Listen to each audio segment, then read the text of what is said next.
예배 나오신 여러분들을 진심으로 환영합니다.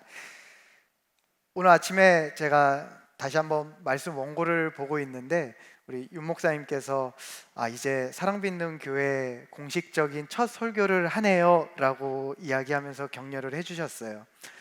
그래서 이제 가만히 앉아서 생각을 해보니까 제가 정말 수요 예배 때 설교하는 건 딱 1년 만인 것 같습니다. 지난 1년 동안 이제 사역의 자리를 잠시 떠나서 직장에서 일을 하고 또 그 가운데서 많은 일들을 겪었습니다. 그런데 제가 회사에서 일을 하는 가운데 이제 사실은 숨기려고 했어요. 제가 목사라는 사실을 그냥 조용히 그냥 동네 아저씨처럼 살아가기를 원했는데 어쩌다 보니까 사람들이 이제 목사인 걸 알아버렸습니다. 그리고 하필이면 그게 조금씩 소문이 나기 시작했어요. 저 사람 목사래. 그런데 그 목사라는 소문이 나고 얼마 지나고부터 사람들이 저를 찾아오기 시작했습니다. 거기에는 교회를 다니지 않는 분들도 계셨고요, 교회를 다니시는 분들도 계셨어요. 그분들이 저에게 오셔서 평소에 교회에 대해서 궁금했던 점도 물어보고 또 때로는 본인 교회 사역자들에게는 말 못하는 것들을 저에게 다 쏟아내놓고 가셨어요. 그런데 그렇게 저를 찾아오시는 분들 중에 하루는 교회를 다니지 않는 분이 저를 찾아오셨습니다. 그래서 그분이 약간 격양된 어조로 이렇게 이야기를 하셨어요. 사람들이 공짜로 뭘 하는 건 없는데 그럼 도대체 교회 다니는 사람들은 뭘 얻으려고 그렇게 때만 나면 교회 가서 시간 버리고 돈 버리는 거야? 라고 저한테 이야기를 하시면서 도대체 너희가 교회를 다니면서 얻는 게 뭐냐? 라는 그 질문을 저에게 쏟아내셨습니다. 제가 그분에게 뭐라고 대답을 했을까요? 제가 이 답을 말씀드리기 전에 여러분께도 한번 제가 이 질문을 던져보고 싶습니다. 여러분들은 무엇을 얻기 위해서 교회 나오셨습니까? 사실 우리가 이 질문을 받으면 여러 가지 생각들이 머릿속에 들 겁니다. 내가 뭘 얻었나? 얻은 것 같기는 한데 교회 나오면 좋은데. 그런데 사실 이 질문에 대한 답이 오늘 본문 안에 깔끔하게 정리가 되어 있습니다. 먼저 우리 오늘 본문을 보면 뭐라고 합니까? 우리가 예수 그리스도 십자가 복음을 믿음으로 얻은 것이 있는데 그 중에 먼저가 의롭다 여김을 받았다라고 오늘 본문은 이야기합니다. 말 그대로 우리가 예수 그리스도 십자가 복음을 믿었을 때 이제 그 모든 것들이 나에게 주어짐을 내가 믿음으로 우리는 더 이상 죄인이 아니게 됐다라는 겁니다. 예수 십자가 보혈이 우리의 죄를 덮었을 때 사실 우리 안에 어떠함을 하나님께서 더 이상 보시지 않겠다라고 약속하셨습니다. 예수 그리스도 보혈을 보시고 너희가 깨끗하다, 너희가 죄인이 아니다 라고 하나님께서 여기시겠다고 약속을 하셨죠. 그러므로 십자가 복음을 믿는 우리는 더 이상 죄와 사망의 굴레에 있는 것이 아니라 참 생명을 누리는 자가 되었습니다. 그리고 이어서 오늘 본문은 우리가 십자가 복음을 믿음으로 하나님과 화평을 누리는 자리에 서 있게 되었다라고 이야기합니다.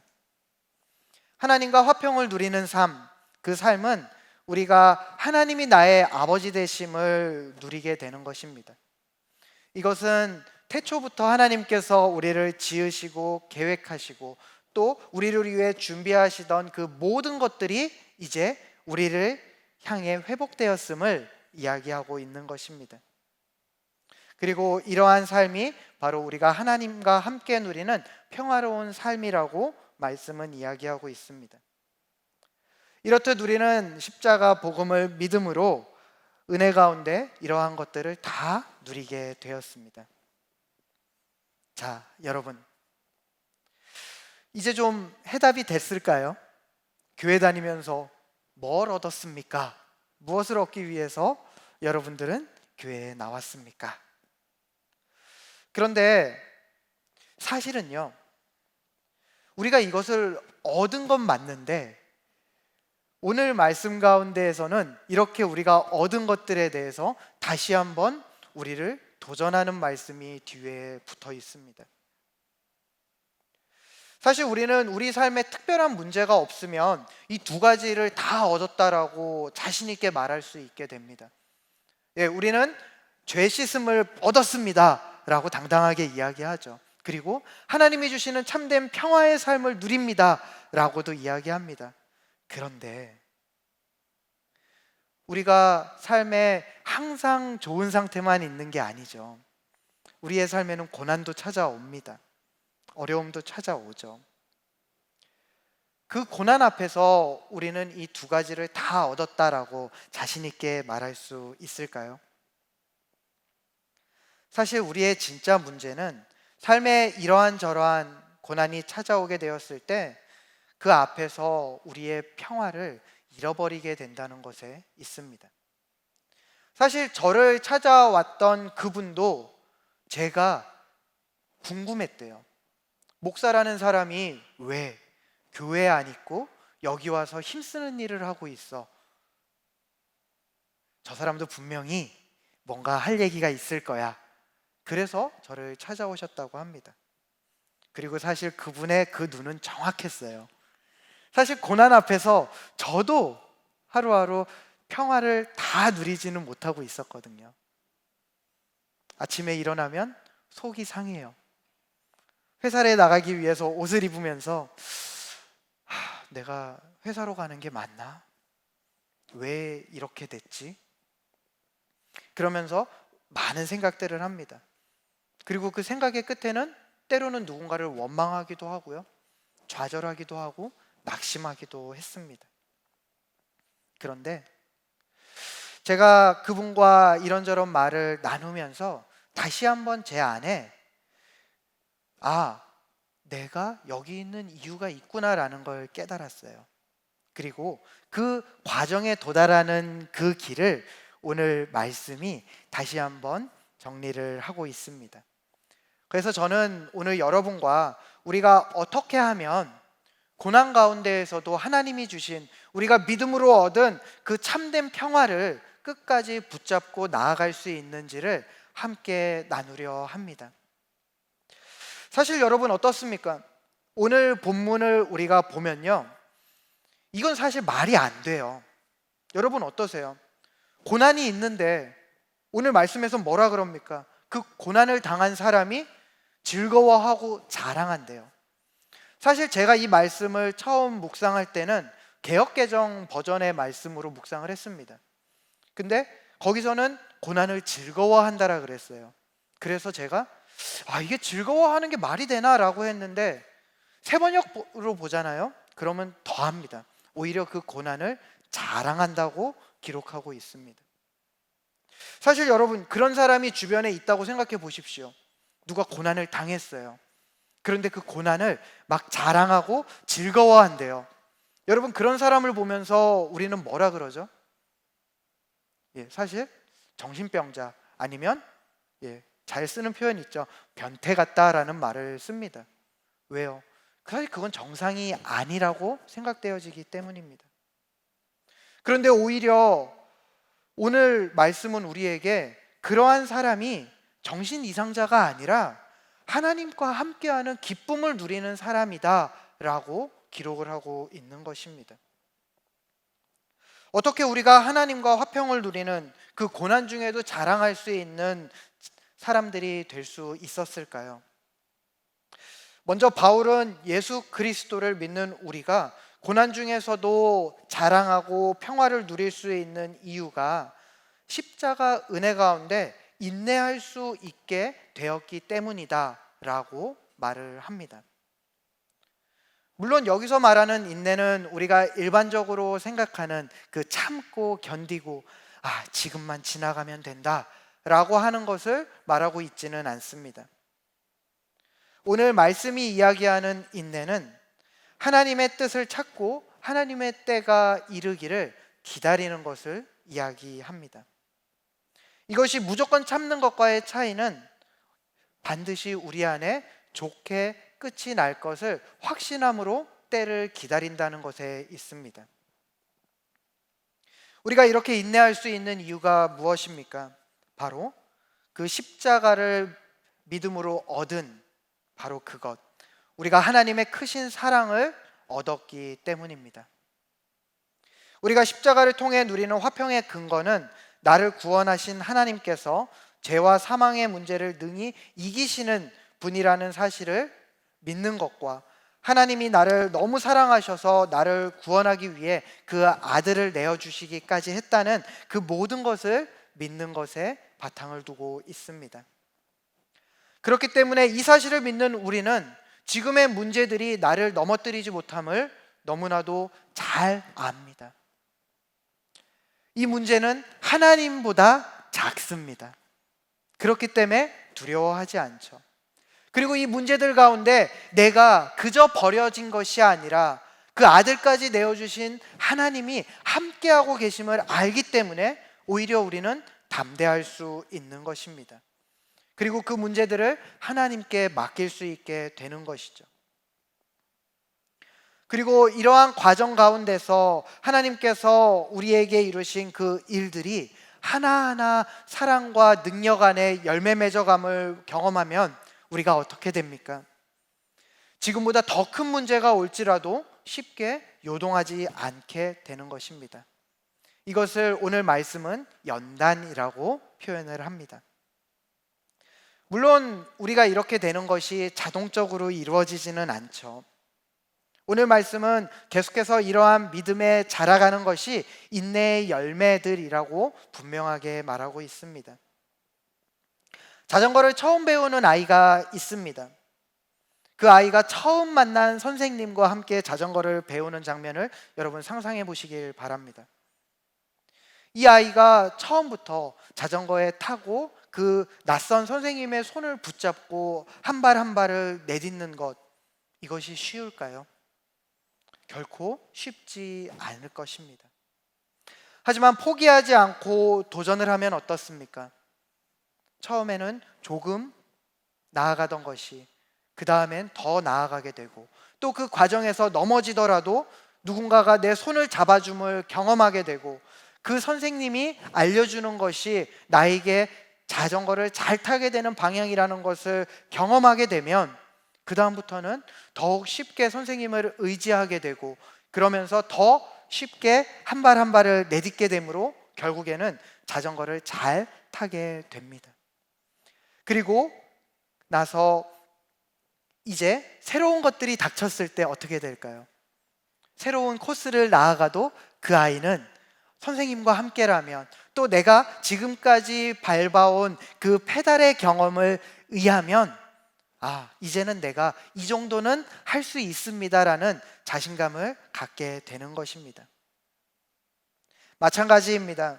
우리도 이 아이와 같이 처음에는 하나님을 의지하고 하나님과 함께 그러한 문제들을 헤쳐나가는 것이 서툴고 어색할 수도 있습니다.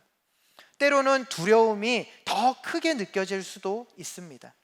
하지만 하루하루 우리가 하나님이 주신 그 사랑 안에서 인내함으로 하나님이 이루신 때에 하나님이 우리에게 이루신 놀라운 것들을 경험하게 되면 우리 안에 점점 하나님과 더불어 나아가는 그 믿음의 힘이 자라가게 되는 것입니다. 그리고 한 발 더 나아가 이러한 믿음의 열매들이 우리 안에 쌓이면 우리가 어떻게 됩니까? 이제 아까 그 아이가 자전거를 혼자 타게 되고 자전거를 타는 재미를 알게 되므로 새로운 것을 자기가 시도하고 도전하고 또 난 저기도 자전거를 타고 가보고 싶어요 라고 하는 기쁨을 발견하는 것 같이 우리도 오히려 여러 가지 문제들이 있을 때 하나님 앞에서 기대하면서 이제는 더 기쁨으로 달려갈 수 있게 되는 겁니다. 그러면서 우리 안에 이러한 마음이 들게 되는 거죠. 하나님, 지금까지 나에게 이런 열매 맺게 하신 하나님이라면 이제 앞으로 어떤 문제들이 닥쳐와도 오히려 더 크고 놀라운 일을 이루심으로 그 가운데 내가 하나님의 사랑을 더 풍성하게 누리고 있음을 확인하게 해주실 것입니다. 그러니 주님, 이제는 내가 떨지 않고 오히려 고난이 눈에 보이려고 하면 미리 기대하고 미리 감사함으로 나아가겠습니다 라고 담대하게 선포할 수 있게 되는 것입니다. 그렇기 때문에 오늘 말씀은 오히려 그 고난을 받은 자가 인내하고 인내할 때 그 안에서 연단되어짐으로 나중에는 소망을 갖게 된다라고 이야기하는 것입니다. 이것이 바로 고난 앞에서 자랑하며 오히려 기뻐할 수 있게 되는 하나님의 사람의 모습인 것입니다. 물론 우리 삶에 고난이 앞으로도 없으면 좋겠지만 혹시라도 닥쳐올 수 있기 때문에 우리도 연습 삼아서 이 시간 한번 고백해 볼까요? 자, 여러분, 우리가 한번 미리 이렇게 고백해 보도록 하겠습니다. 주님, 감사합니다. 주님, 기대합니다. 사랑하는 여러분, 이것이 우리의 입술에서 언젠가는 자연적으로 기대하는 마음으로 쏟아져 나오는 고백이 되기를 간절히 기도합니다. 사랑하는 여러분, 우리가 세상을 향해서 드러낼 하나님은 우리에게 있어서 좋을 때에만 역사하시는 하나님은 아니에요. 오히려 우리가 고난 가운데 아파하고 신음하며 쓰러질 때 우리를 안타까워하시고 사랑하심으로 안아주시는 하나님입니다.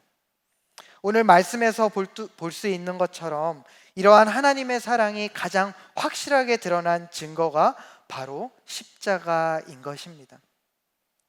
예수님께서 십자가를 지신 그 상황에 예수님이 받으셨던 고통은 어땠을까요? 정말 상상을 초월하는 고통이었겠죠.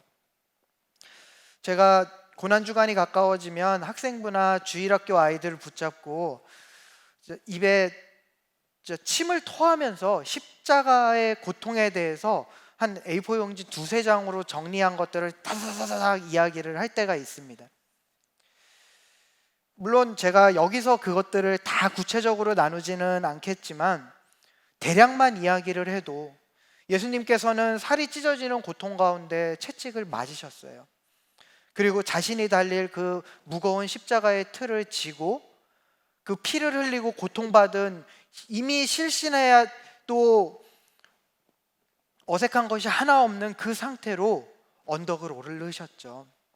그리고 그곳에서 손과 발에 못이 박히는 고통을 감내하셔야만 했습니다. 그리고 거기서 끝나는 게 아니라 죽기까지 숨이 막히고 손발이 찢어지는 듯한 고통을 견디셔야만 했어요. 그리고 나서 죽음을 당하셨는데도 그 죽음이 진짜인지를 확인하기 위한 병사의 창에 찔려야만 하셨습니다. 제가 이런 고통을 쭉 늘어서 이야기하면 때로는 어떤 아이들은 귀를 막고 듣지 않으려고 해요. 왜냐하면 그만큼 그 고통이 컸기 때문입니다.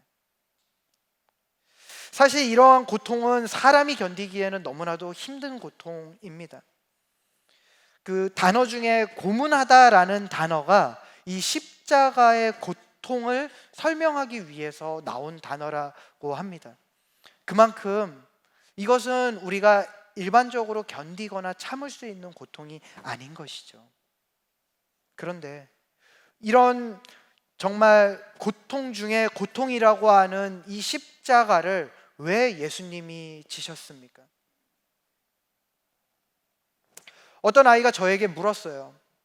예수님이 오셔서 우리의 죄를 대신하여서 죽으신 것 알겠는데 그럼 왜 십자가에서 죽으셔야만 했죠? 이렇게 고통스럽고 처참하고 비참하게 왜 예수님이 죽어야만 하시는 거죠? 라고 물어보더라고요. 여러분, 예수님이 왜 굳이 십자가이셔야만 했습니까? 그 이유는 간단해요. 십자가가 가장 비참하고 가장 고통스러웠기 때문입니다. 하나님 앞에서 우리가 짊어져야 될 우리의 죄가 그랬습니다. 가장 비참하고 가장 고통스럽게 짊어져야만 하는 것이 우리의 죄였어요. 그 죄를 대신해야만 했기에 주님은 이 땅 가운데 오셔서 십자가를 지셨습니다. 그리고 그 죄를 온전히 다 감당하심으로 우리가 그 십자가로 말미암아 참된 구원을 얻게 하셨습니다.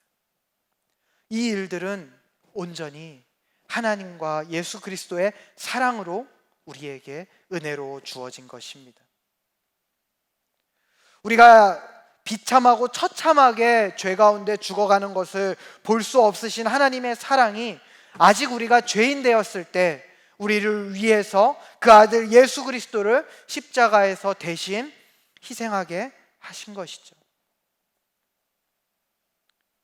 사랑하는 여러분, 이 예수 그리스도의 십자가는 우리에게 있어서는 죄악이나 고통, 절망의 징표가 아닙니다.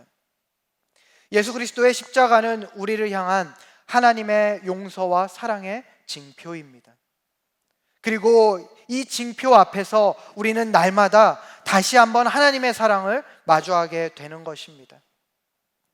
예수 그리스도는 오늘도 십자가에서 우리에게 분명하게 말씀하고 계십니다. 내 아버지와 내가 너를 이렇게 사랑한다. 그러니 걱정하지 말아라. 내가 너를 그렇게 고난 가운데, 너를 아픔과 신음 가운데 두지 아니하겠다. 그것을 내가 이미 경험하지 않았느냐? 그러니 오늘 어떤 거짓된 고난과 고통이 너를 넘어뜨리려 할지라도 울지 말아라. 내가 너와 함께 하겠다.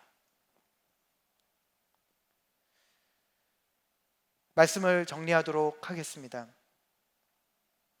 앞서 저에게 와서 교회 다니는 사람들이 무엇을 얻기 위해서 교회를 다니냐고 질문한 분께 제가 드린 대답은 바로 큰 사랑 그리고 십자가였습니다. 그리고 제가 그분께 덧붙여서 말한 것은 우리는 이 사랑을 얻기 위해서도 교회를 다니지만 먼저 그 사랑을 받았기 때문에 교회를 다닙니다 라고 이야기했습니다. 사랑하는 사랑받는 교회 가족 여러분, 우리는 말로 다 할 수 없는 큰 사랑을 받았습니다. 그 사랑으로 죄 가운데 있던 우리가 의롭다 여김을 받게 되었고 하나님 나라의 소망을 가지게 되었으며 이 땅에서도 하나님 나라를 기쁨 가운데 살아갈 수 있게 되었습니다. 그리고 여기 그 징표인 십자가가 있습니다. 이 땅을 살아가며 많은 고난과 절망, 좌절이 우리의 소망의 기쁨, 우리의 하나님이 주신 그 모든 것들을 가리려 할 때 우리가 이 십자가를 다시 바라봄으로 일어날 수 있기를 간절히 바랍니다. 그리고 그 십자가를 통해서 날마다 우리를 향해 하나님이 크신 사랑을 주셨다는 그 사실에 힘입어 다시 한번 기쁨과 소망의 걸음을 일어나 걸을 수 있는 우리 모두가 되기를 간절히 기도합니다.